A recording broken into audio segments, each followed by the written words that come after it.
Je m'appelle Kelly. Cette année, j'ai eu 35 ans. Par une journée d'été remplie du son des cigales, j'ai été appelée dans le bureau du président. Maman, je veux dire président. Qu'est-ce qu'il y a? Tout en s'éventant, apparemment incommodée par la chaleur, ma mère, la présidente, a gardé son beau profil tourné vers moi et m'a dit brusquement, j'ai décidé de céder l'entreprise à ta sœur. Tu es donc licenciée à partir d'aujourd'hui. La lumière du soleil traversant la fenêtre était si brillante que je n'ai pas pu saisir si c'était la réalité pendant un moment. Quoi? Je crois que j'ai laissé échapper une voix bêtement vide. D'un air agacé, ma mère m'a jeté un coup d'œil et m'a dit, tu n'as pas entendu, tu es renvoyée. Nous n'avons plus besoin de toi ici. Déménage à la fin du mois. Tout en parlant, elle a fermé son éventail et reporté son regard sur les documents posés sur son bureau, comme si elle avait terminé son travail. Seule dans le bureau du président, avec le bruit des cigales dans la pièce, je digère lentement ces paroles. Tu es encore là? Retourne au travail, gronde ma mère et je recule machinalement en disant, excuse-moi, ferme la porte et sors dans le couloir. Notre entreprise était un petit bâtiment de 2 étages avec une dizaine d'employés, tous impliqués dans des travaux de démolition. C'était une entreprise familiale. Ma mère en était la présidente, ma tante et son mari les vice-présidents, et la cousine de ma mère et son conjoint les directeurs généraux, la quasi-totalité des pouvoirs étant entre les mains de ma mère. Après le lycée, j'ai travaillé dans un cabinet comptable, mais à 25 ans, lorsque ma mère m'a dit que nous n'avions pas de comptable, je me suis demandé si j'allais abandonner ma famille dans le pétrin. Tu serais le dernier à en souffrir, elle m'a un peu forcé à entrer dans l'entreprise. De plus, les tâches qui m'étaient confiées ne se limitaient pas à la comptabilité, ma mère me chargeait de tout. Du travail de bureau aux corvées diverses. Lorsque nous manquions de personnel, on m'envoyait même faire des visites de vente, ce qui faisait de moi un touche-à-tout au sein de l'entreprise. Malgré cela, je travaillais dur du matin au soir, en essayant de ne pas accabler les autres, et j'ai réussi, tant bien que mal, à faire le travail pendant 10 ans. Pendant ce temps, Samantha, à qui l'on avait annoncé qu'elle reprendrait l'entreprise, avait 3 ans de moins que moi, soit 32 ans. Elle ne travaillait dans notre entreprise que depuis 2 ans. Avant de nous rejoindre, Samantha se plaignait souvent et changeait d'emploi en disant que cela ne me convenait pas à 30 ans, alors que les conditions d'emploi devenaient plus strictes. Elle se lamentait, je ne peux pas travailler pour un salaire aussi bas, et passait ses journées à la maison, sans même chercher un autre emploi. C'est alors que ma mère lui a dit, il y a un travail qui te convient, Samantha. C'est ainsi que ma mère a accueilli Samantha en tant que directrice générale de notre entreprise. Cela fait 10 ans que je travaille pour l'entreprise, mais je reste une employée régulière. La différence de traitement entre nous, les sœurs, a surpris notre entourage, mais je me suis dit que c'était une question de chiffres. C'est parce que ma mère a toujours favorisé ma sœur depuis notre enfance. Pour la belle Samantha, elle achetait tout, des vêtements aux jouets, en disant, tu es vraiment adorable, Samantha. Cette tenue te va à merveille. En revanche, comme je n'étais pas aussi mignonne, on me disait, cela te suffit, alors que je recevais des vêtements de cousins et d'enfants du voisinage. Quand j'étais jeune, je ne comprenais pas pourquoi on me traitait ainsi. Tout ce que je voulais, c'était attirer l'attention de ma mère, alors j'ai ignoré mon apparence immuable et je me suis consacrée à aider et à étudier. Pourtant, ma mère ne s'intéressait pas à moi. Jetant à peine un coup d'œil à mon bulletin de notes qui ne comportait que des A avant de le tamponner. Si la beauté est le seul moyen d'être aimé, j'ai même envisagé de recourir à la chirurgie esthétique. Voyant ma situation difficile, ma tante, pendant mes années de lycée, m'a expliqué pourquoi ma mère m'ignorait. On m'avait dit que mon père était décédé, mais en réalité, il s'était enfui avec une femme de l'entreprise l'année de la naissance de Samantha. Cette femme était plus âgée que ma mère et moins séduisante. De plus, elle avait un air qui me ressemblait. Et ma tante a dit que ta mère était très fière et qu'elle ne pouvait pas pardonner que son mari ait été volé par une femme qui avait l'air moins belle et qui était plus âgée qu'elle, mais elle a souri comme si cela lui servait de leçon. A eu fait. Ma tante est la sœur de ma mère et elle me ressemble, ni particulièrement belle ni laide. Elle m'a fait souffrir aussi, mais elle était capable de travailler. Mais c'est surtout grâce à son charme qu'elle a réussi à s'imposer. Après le départ de mon père à 32 ans, ma mère a repris l'entreprise de mon grand-père décédé et s'est servie de sa beauté pour attirer continuellement des clients et augmenter les performances. Le nombre croissant de bâtiments dépassant leur durée de vie a également contribué à accroître le besoin de démolition. Ainsi, même ma tante et son mari, ainsi que la cousine de ma mère et son conjoint, la respectaient. Cependant, récemment, avec l'augmentation des coûts d'élimination et de transport des déchets industriels, l'équilibre entre les frais de démolition et les dépenses réelles est devenu intenable. Un problème commun à l'ensemble du secteur, et les performances de notre entreprise ont diminué. Honnêtement, il n'a pas été facile d'assurer la paie mensuelle. Pendant cette période, alors que Samantha commençait à travailler dans l'entreprise, j'ai commencé à m'inquiéter de la façon dont nous allions couvrir son salaire. C'est alors que ma mère m'a dit, « Je vais réduire ton salaire pour la payer, puisque nous sommes une famille, c'est tout à fait naturel. » Lorsque j'ai argumenté logiquement que même si tu réduisais mon salaire, cela ne couvrirait pas le salaire de la directrice générale, elle m'a répondu avec force que c'était à toi, en tant que vétéran, de trouver une solution. Faites-le, c'est tout. J'ai murmuré, timidement, que Samantha ne devrait pas d'abord commencer comme employé régulier. Ma mère m'a jeté un coup d'œil sévère et m'a dit, « À qui parles-tu ? Ce n'est pas à toi de le dire. » À l'époque, nous vivions dans la même maison, mais Samantha ne versait pas un centime, alors que je payais $1500 par mois. Bien sûr, même après que Samantha a rejoint notre entreprise, elle n'a pas contribué financièrement à la maison. En grandissant, je me suis occupée des tâches ménagères, car ma mère, très occupée, ne le pouvait pas, et j'ai assumé naturellement les responsabilités, tandis que Samantha a agi comme si c'était tout à fait naturel et n'a rien fait. 6. Le dîner n'est pas encore prêt? Lorsque je faisais des heures supplémentaires, Samantha m'appelait pour me presser de dîner. Et, je suis au travail. Tu ne peux pas faire quelque chose toi-même? Lui répondais-je. Qu'est-ce que je dois faire?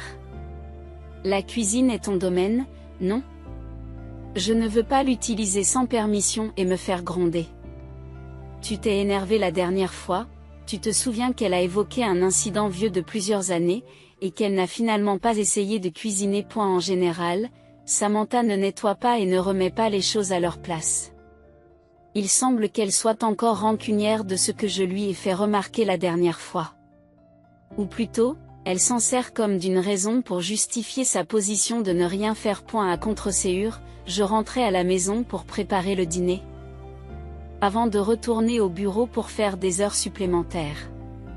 Ma mère préparait rarement le dîner, bien souvent, même si la nourriture était prête, elle mangeait ce qu'elle voulait à la place. Dernièrement, lorsque ma mère a commencé à emmener Samantha en voyage d'affaires plus fréquemment, j'ai eu moins besoin de préparer le dîner, mais le coût de ces sorties a continué à nous préoccuper. Cette année, ma mère a eu 63 ans et elle a commencé à se plaindre davantage de diverses douleurs dans son corps et de l'impact de l'alcool sur elle. C'est à ce moment là que j'ai été convoquée dans le bureau du président et qu'on m'a dit, je confie l'entreprise à Samantha, donc toi, le vilain petit canard, tu es licencié à partir d'aujourd'hui. Compte tenu des actions passées de ma mère, il était logique qu'elle confie la présidence à Samantha.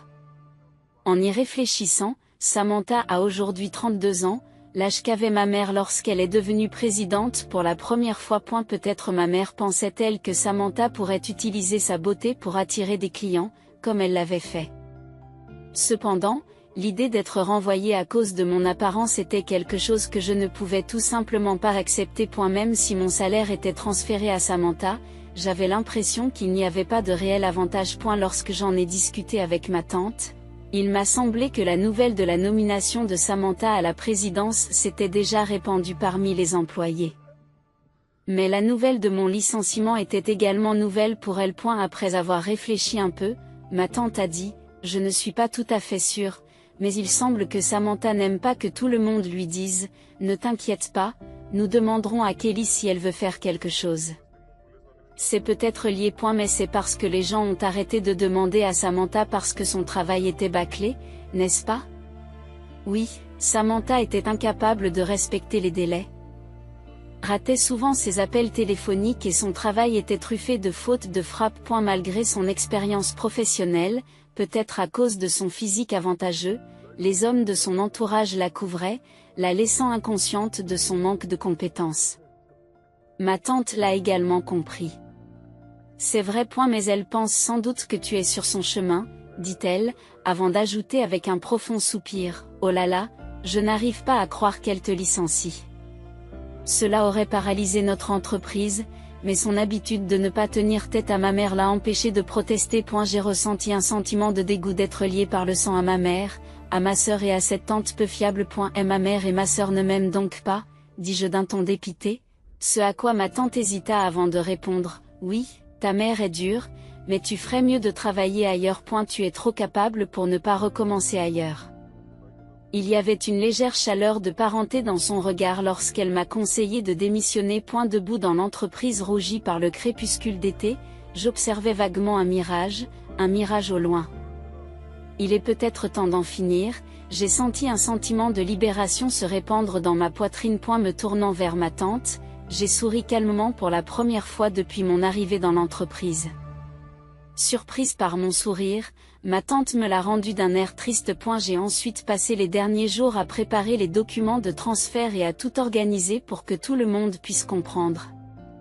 Et avant même que je m'en rende compte, la fin du mois, mon dernier jour, était arrivée. Lorsque je me suis rendue dans le bureau du président à la fin de la journée, on n'entendait plus le bruit des cigales, et ma mère et ma sœur riaient et bavardaient joyeusement. Ce vendeur a vraiment un faible pour toi. Vous, le chauve?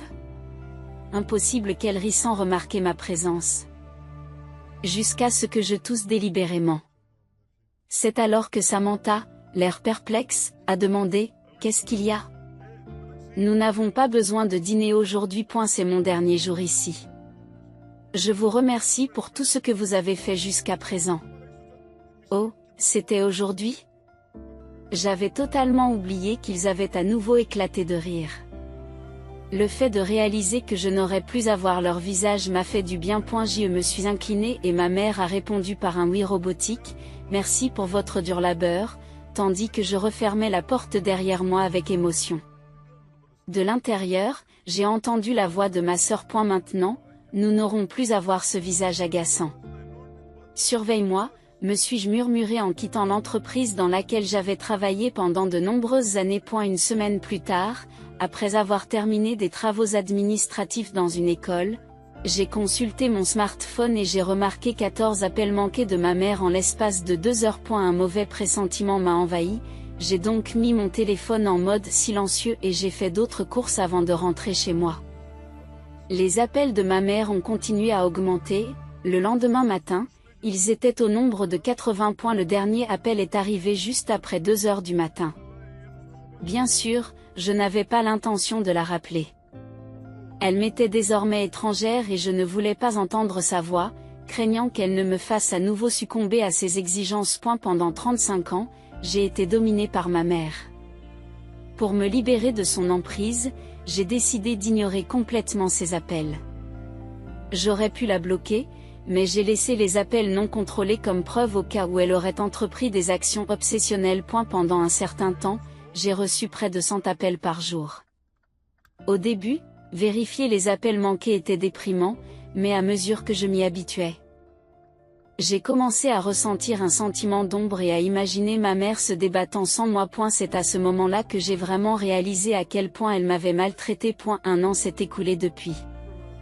À cette époque, les appels de ma mère avaient cessé et je n'avais aucune idée de ce qui lui arrivait. Au cours de l'année écoulée, j'ai occupé divers emplois temporaires tout en suivant un cours par correspondance de comptabilité fiscale et en passant l'examen avec succès. Mon expérience professionnelle antérieure et les diverses tâches que j'ai accomplies dans l'entreprise de ma mère m'ont permis d'améliorer ma capacité à superviser les opérations, ce qui me rendra utile dans mon nouveau poste.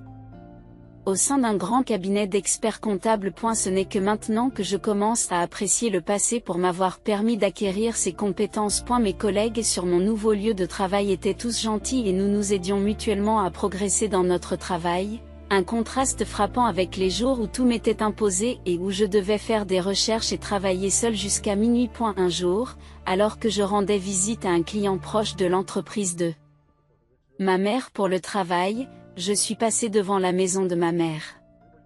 En passant devant l'entreprise de ma mère, les fenêtres et l'entrée étaient visiblement sales, et les plantes d'intérieur dont je m'étais occupé étaient complètement fanées. Sur le chemin du retour, j'ai croisé ma mère qui sortait de l'entreprise. En m'apercevant, elle s'est exclamée « Oh !»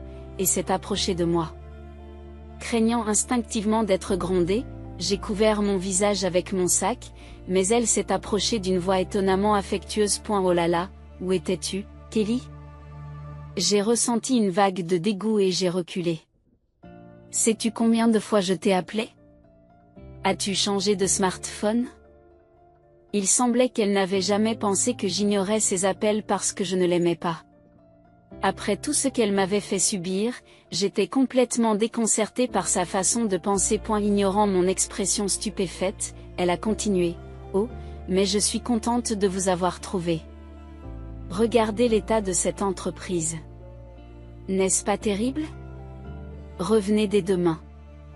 Je ne suis pas fâchée. Je ne suis pas fâchée.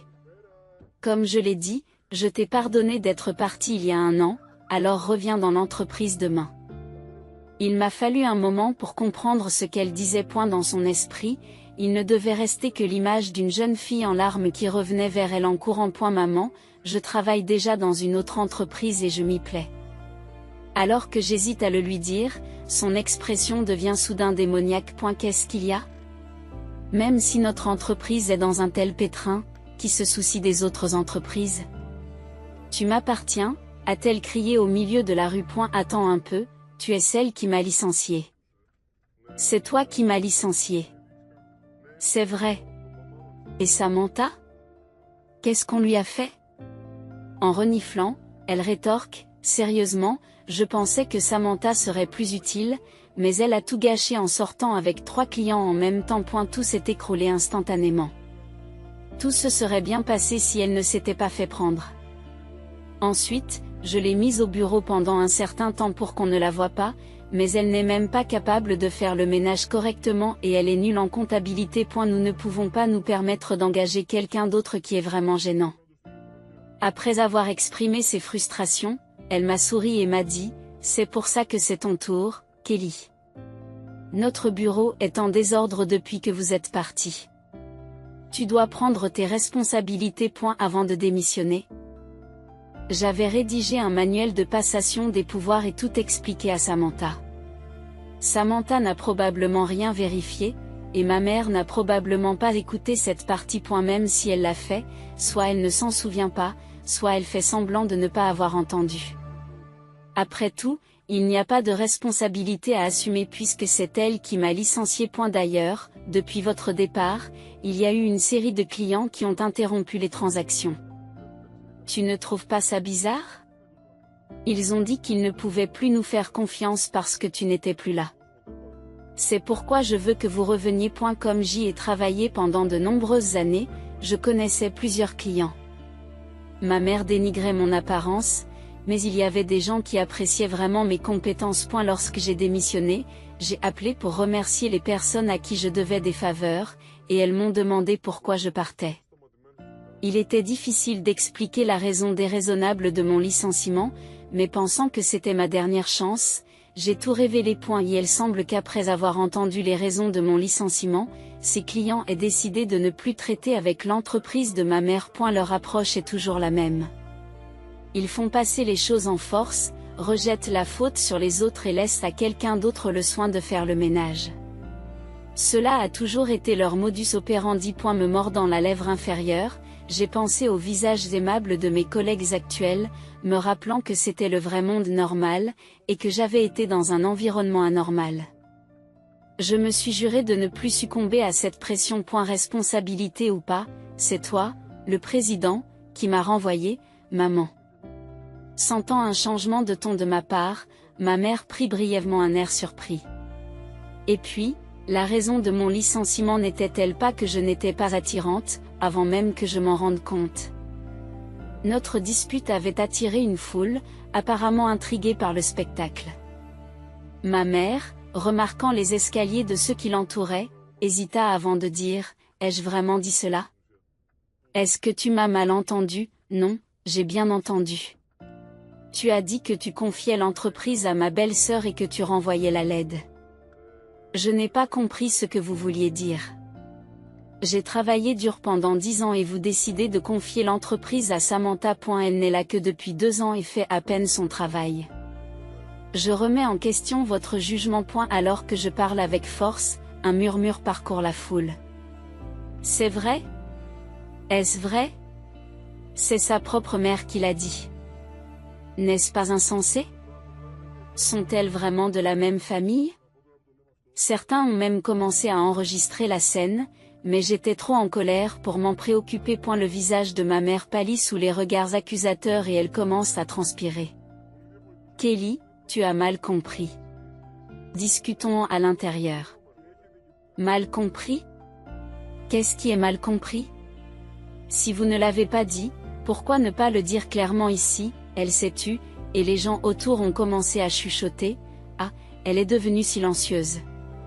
C'est donc que c'est vrai. Je ne peux pas croire que les gens aient commencé à chuchoter avec incrédulité. Soudain, quelque chose en ma mère a craqué. Ça suffit. C'est de ta faute si tu es laide et morose, a-t-elle crié. Les laids devraient obéir tranquillement au beau. C'est tout ce que tu sais faire. Ces mots durs ont choqué les passants, qui se sont empressés de filmer. La laideur doit obéir à la beauté de la dame, apparaît. C'est ainsi que la vidéo a été légendée, et elle s'est rapidement répandue. Cette vidéo s'est répandue parmi les relations d'affaires de ma mère, et bientôt toutes les entreprises ont cessé de traiter avec elle. Il semble qu'au cours de mon année d'absence, il y ait eu des décharges illégales et des falsifications de livres, des délits assez graves. Au fur et à mesure que la vidéo se répandait, les clients ont rompu les liens les uns après les autres. Finalement, la société a fait faillite, et ma mère et Samantha, désormais sans revenus, ont visité mon appartement une fois, mais bien sûr je n'ai pas ouvert la porte. Elles ont fini par s'installer dans un studio délabré de 45 ans sans salle de bain, vivant dans la crainte des créanciers tout en travaillant à temps partiel et en occupant des emplois temporaires. Samantha, qui se servait de sa beauté pour essayer de charmer ses collègues masculins afin de leur faciliter la tâche, s'est rapidement fait détester de ses collègues et a dû changer fréquemment d'emploi. Quant à ma mère, la vidéo n'a jamais disparu de l'internet, et elle a été ostracisée par ses collègues, travaillant seule et en silence. Pendant ce temps, je me suis trouvé un petit ami à mon nouveau travail. Il n'est pas beau, mais il est sincère et sérieux, et il aime mon dévouement au travail. Nous prévoyons de nous marier bientôt. Je passe mes journées à me sentir sincèrement reconnaissante d'avoir toujours pris mes responsabilités au sérieux.